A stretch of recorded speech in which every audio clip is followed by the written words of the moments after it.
here. And so we'll just start with a flip the switch, and which is kind of the changing body, breath, and mind. So sitting tall, sitting well, feeling like a tissue is being pulled out of the top of your head.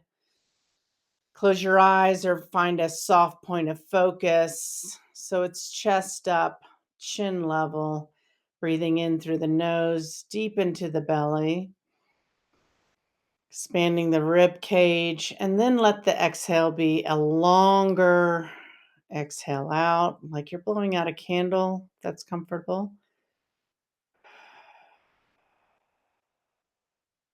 And maybe a little mantra, being present, what's important now, letting go of the politics, letting go of whatever occurrence happened today or last week or in the last month, and just being right here, right now for you to gain some good vibes in the academy. All right. So, Michael, I'm so glad that you're here. And we're going to talk a little bit about a beliefs matrix. So, uh, David Baer, I don't know if you've seen some of his work. He has A Changed Mind. And I feel like it's a pretty solid representation of bit of spiritual, bit of metaphysical, bit of neuroscience, some cognitive behavioral that he's blended together. He has a history of kind of 12 steps. But what I do like is that he's put together a beliefs matrix, and I've modified it a bit. So I'm going to go ahead and share my screen.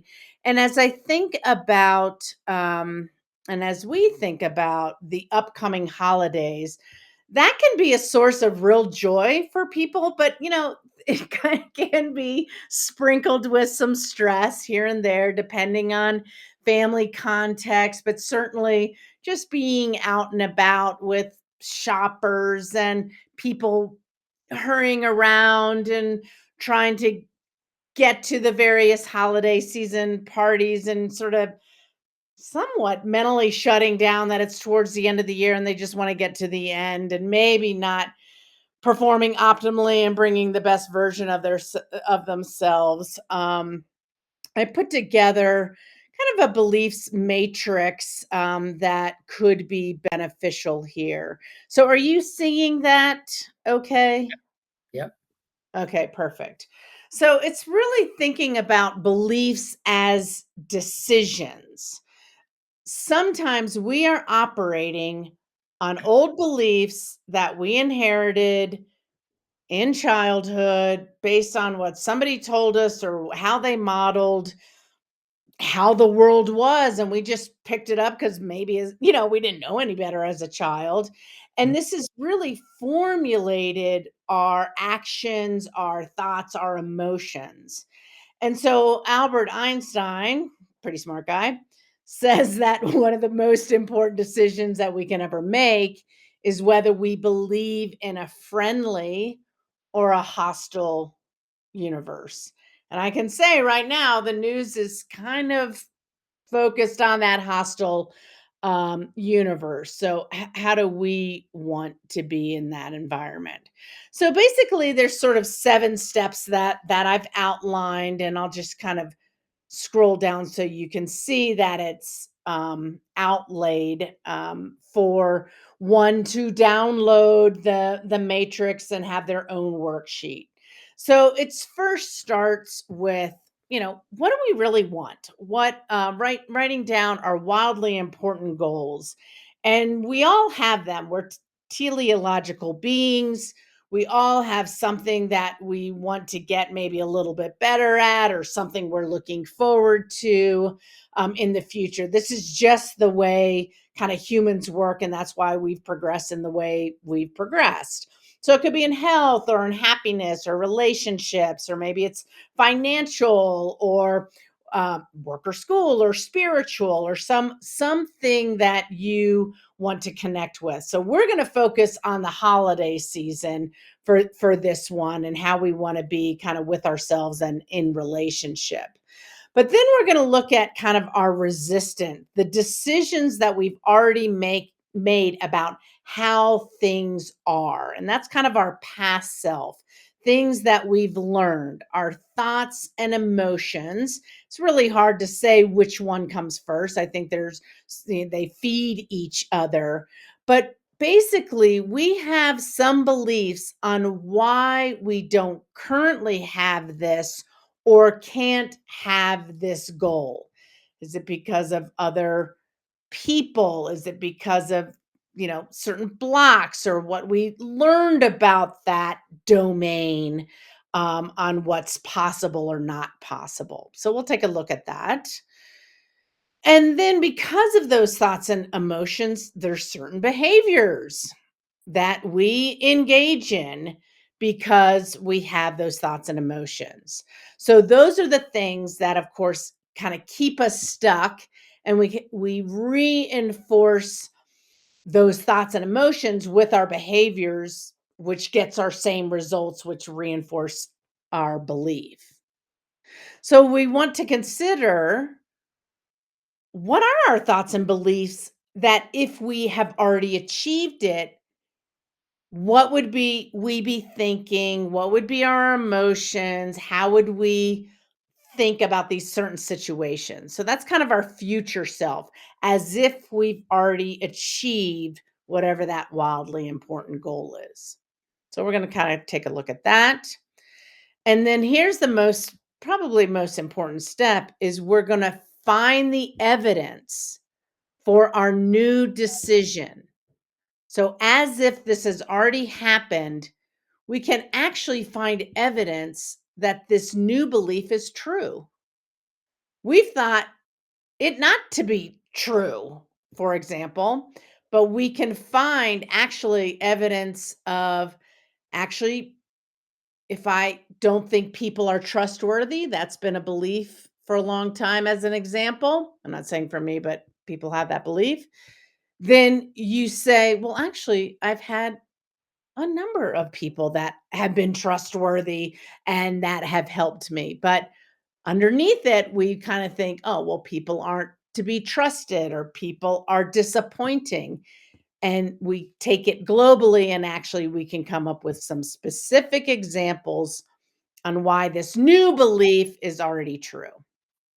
And then because that belief is true, what are our actions that that future self would be doing as if the goal has already been achieved? So then we're going to think about, how do we implement our new behaviors to move towards the goal, and that future self.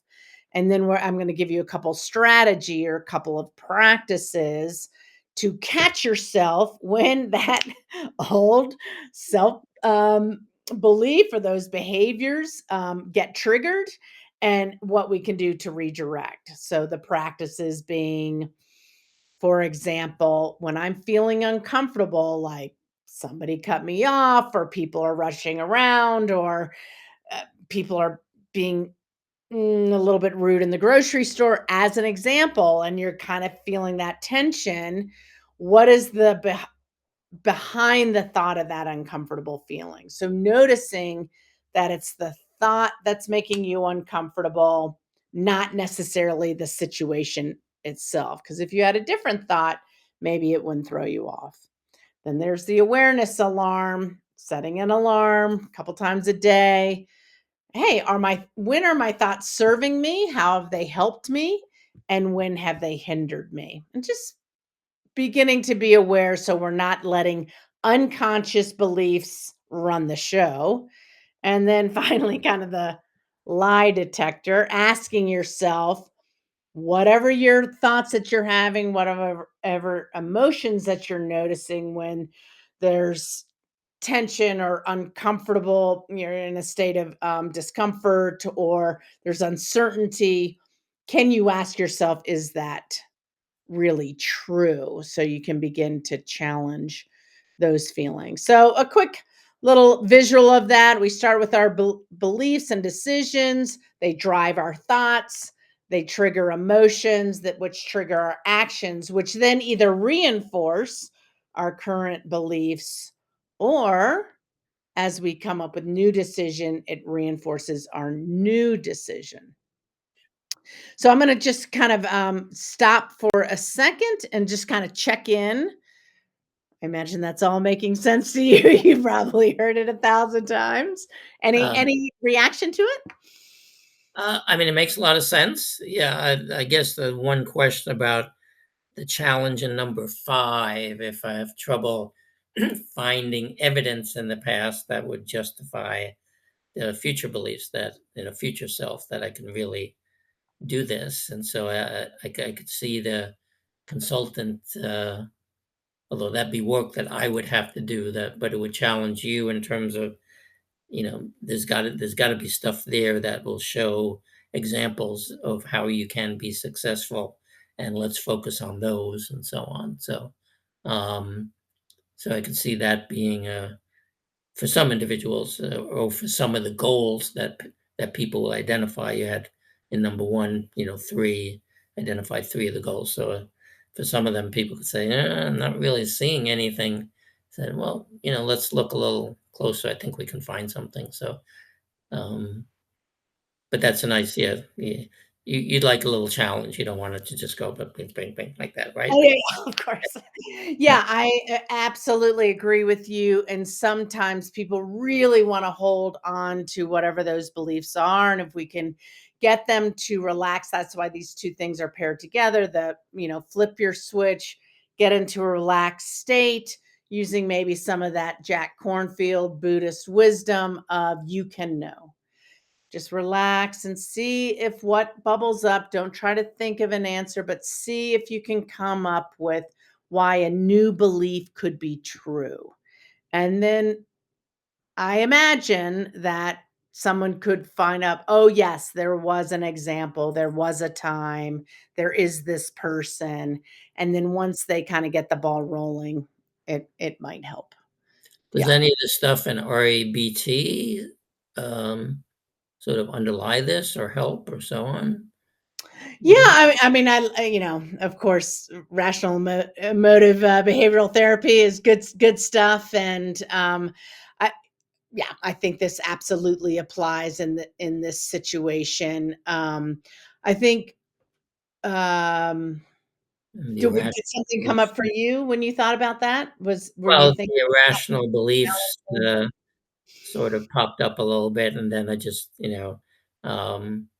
Ellis had some very creative sayings and so on that, depending on the person you're working with, could resonate with, and so on. So, um, Shooting yourself to death? exactly, don't masturbate. You must do things, masturbation, and but yeah, the shitting on yourself is a good one as well. So yeah, he was a character, but a giant in terms of what he provided. So, but yeah, but I think that, yeah, the idea of rational beliefs sort of ties in a little bit, and then trying to show how they are irrational, and how can I switch that to it being rational, as you say, coming up with evidence that I can be successful and doing it, and maybe some of it could be, if I have trouble coming up with an example, maybe there's something I can do that would then come back and say, "Hey, I was successful in doing this. I tried this," and so there is that possibility. Um, so yeah, so I'm intrigued to see what you have in the next. Perfect. Okay. Yes. Yeah. Yeah, we want to go kind of global, from global to more specific to kind of build some momentum. So, all right. So back to And whatever the time you're working on is fine. I know last time you had a half hour or so. Um, okay. so if you have the time, fine. I can stay here for a while. If you need to cut it short, that's fine too. Okay. No, let's go ahead and go through this. If it's good with you, and we'll do as best we can to kind of close without feeling too rushed. Okay. Okay, so this is my holiday example. You'll have to, come up with, what the holidays sort of mean to you and your past experiences, but certainly as the holidays come up for me, and how things have evolved and changed over time, is I simply want to have ease and peace and fun during the holiday season. I don't want to begrudge anything, and regardless of what other people's reactions or feelings and behaviors are around the holidays, I want to stay solid and grounded within myself. So that's my goal for the holidays. And so then I think about why I can't have this, and what I might be resistant in this. And I think fear and laziness, when you think about other goals besides kind of having, kind of relational goals, um, fear and laziness can come in as two of the biggest inhibitors toward goals. So we always want to sort of consider those. But so maybe folks have the experience that family is controlling. There's too many people rushing around, and everybody's stressed, and it's just holidays are always stressful. It's never been fun. I don't enjoy them because of family dynamics. So how could I possibly be at ease and have peace and have fun when all this family dynamic stuff is going on?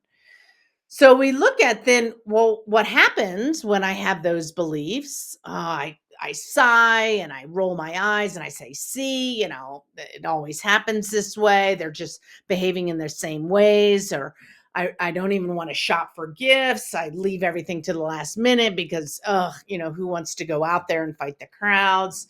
And then I'm complaining about the holiday songs and traffic and prices, and so that's really inhibiting my actions, but also, of course, my sense of ease and peace. So if I shifted to actually achieving ease and peace and fun during the holiday, maybe I would come in with more acceptance and sort of tell myself that people are trying their best, even even if it doesn't seem like it, they're trying their best.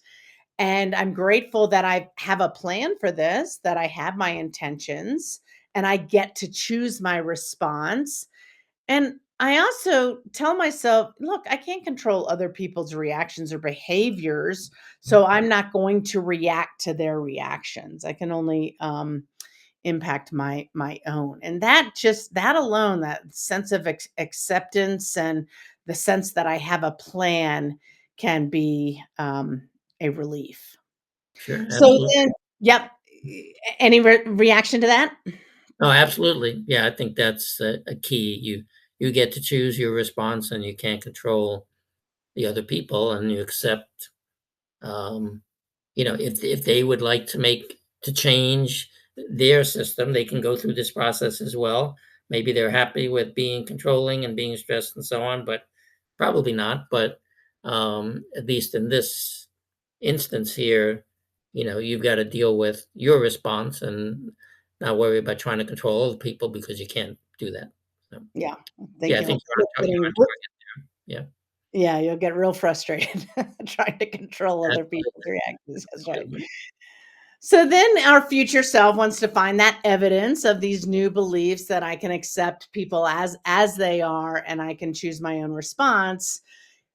Actually, in other situations outside of the holidays, I have been calm when others have been stressed and frantic and running around. And wow, I have chosen, remember that meeting, that time when everybody was reacting, and I stayed grounded. So I have done that before, and actually I've seen other people do it who modeled the way, and I can remember that, and I found myself really admiring that person. So I can do, if they can do it, I can do it too.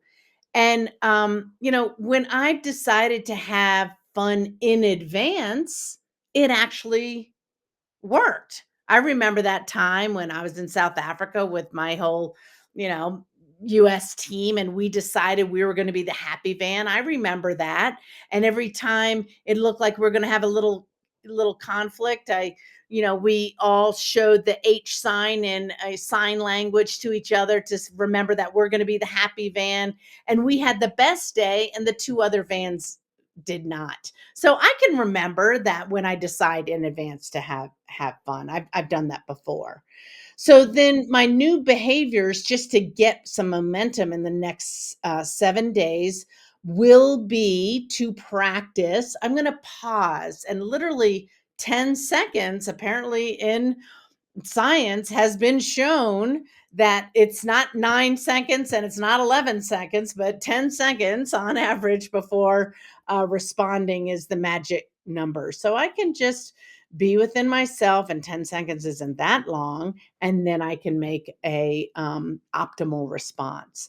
And then I'm also going to make sure I'm going to put my self-care practices in place. I'm going to make sure I exercise so I feel good and energized, and I'm going to minimize junk food, or I'm going to engage in reasonable sleep behaviors. I'm not going to go too much outside my wake sleep cycles. And I'm going to find some quiet time for myself just to kind of settle down and just have a quiet mind. And I'm going to find ways of building in joy. And I'm going to use my awareness alarm and my lie detector practices a couple times a day. So I'm going to have new behaviors so I can shift my new beliefs and can meet my goal of being peaceful, calm, and having fun. So, I mean, yeah, what was the that like? the other piece tied into that as well is this is a time limited activity. So um, it's not something that you necessarily will have to deal with for an extended period of time, in the sense that you may be going someplace or family coming to you, and you've got 3 or 4 days or a week, whatever it is, where you've got to deal with this, and then you're back to your corner kind of thing, and you're back to your life. So that may be a helpful piece in terms of, I can do this for a couple of days and so on. Not sure I could deal with it for weeks and months, having this person here in this house That's with right. her issues, his issues, and um, it would just be that much more challenging. But I can do it for 3 days or that kind of thing. Particularly if I take some of these breaks and so on, or maybe I can find the other person in the group that's also fairly grounded. I can go with walks for that person, or some spend more time with that person, make some shifts and so on. So um, that could be a little element of it that might help some folks in terms of, this is really challenging, and say, okay, but it's only a couple of days, you can do it, kind of thing. So, Yeah, I um, love that. It's kind of like it's a truncated period of time, and I can gamify this and maybe reset. Every day is day one. So you sure. got through the day. Now Yeah. it's the Tuesday or the Wednesday, and now I'm resetting, and let's, re-engage my ideas. Today is day one. Yeah. So then it doesn't feel like I'm on day three. I don't know if I could do it Yeah, but I anymore. like the way you have it laid out. I think it's helpful. Those are all good um, advice. I think, like at the end, yeah, finding what brings you, joy. Well, what can you do? You've got a routine that brings you pleasure or makes you feel stable, the exercise, the sleep, and so on. Um, and some of it, as I said, may also be a choice. Okay, well, let me minimize my time with Aunt Gertrude and maximize my time with my sister, or whatever kind of thing. Or, um, that will be good. And there may just be some strategies for doing that may help a little bit. But I think the basic elements that you have there are very helpful. So, Great. yeah, that's good stuff. Good stuff. I think so. Are you doing this as a trial run here, and then you'll take it out for a spin, and then you'll actually start using it and see how that works, or where is it in the process? Yeah, I've worked it out with a few clients who it seemed like this might be a good process for them to take a look at. Mhm. So I found when I did it myself, I was sort of surprised at some of the unconscious beliefs that I was operating on, and you know I think that was sort of the biggest surprise is, I've been in this field for such a long time that, wow, there were still things that would, kinda get me triggered, and I'm like, well, I was sort of making the assumption, well, of course, everyone would get triggered. Well, the Dalai Lama is not getting triggered by that, so so, there could be a choice in how I was thinking about things. So I think it just helped me simplify and explore some things that were on the undercurrent, and it's helped, a few of my clients as well, so thought But it that could can also be, as you say, an important point, what sort of things trigger you, and then we can't work with them all at the same time. So, what would be the priority thing? What are we talking about life stuff that if we can deal with that might help in enhancing your performance? Or are we talking about performance specific stuff where one of the triggers is how the coach interacts with you and so on? And how can we deal with that and so on? I mean, I still remember, I don't know if you remember the name John Chaney. You remember John Mhm, Chaney, the mhm, I best do. person? Yeah, there was always a story about him. He tended to be fairly supposedly, and I heard this secondhand, critical of his athletes in terms of kept pushing them to perform better and do better and so on. And some of the athletes would think, well, I don't like to be criticized very much. And the feedback that they would then get, particularly from folks who've been through this for a while, is that okay? Well, you would really like the coach to change and to treat you differently. Okay, you got to take my word for it. Coach is not going to change. He's 60, whatever. He's been doing this for 40 years. This is his thing. Okay, but you can change how you react to that. And trust me, it's not personal. He's doing this to help you improve as a person and as a basketball player. And if he's not talking to you, then that's the problem. Then he's sort of given up on you and said, you're not worth my time because, yeah, I know you're not going to change, you're not going to improve, but I'm trying to give you feedback. This is my way of doing so. I know you may not like that the way I do it, but, consider the information, rather than, the way I'm delivering it, shall we say. So try to differentiate that. And I mean, that's still a challenge, and if you have somebody, as you say, that underlying beliefs, particularly if they've been entitled and pampered and so on, they may have trouble dealing with that. But it'd be wonderful to do a study of the transfer portal to see how many of the athletes who go into the transfer portal are doing it because their feelings are hurt and they are not getting the playing time they think they deserve and so on. I mean, we know there are abusive coaches out there, but in some cases, it's they're giving you feedback not quite in the way you would like, and a little bit harsher than you would like, but they're not being emotionally abusive or physically abusive. They're just telling you in a way that you haven't experienced before, and you're not used to that. You're not adjusting to that accordingly.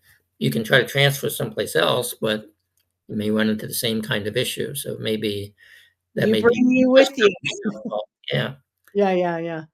yeah, so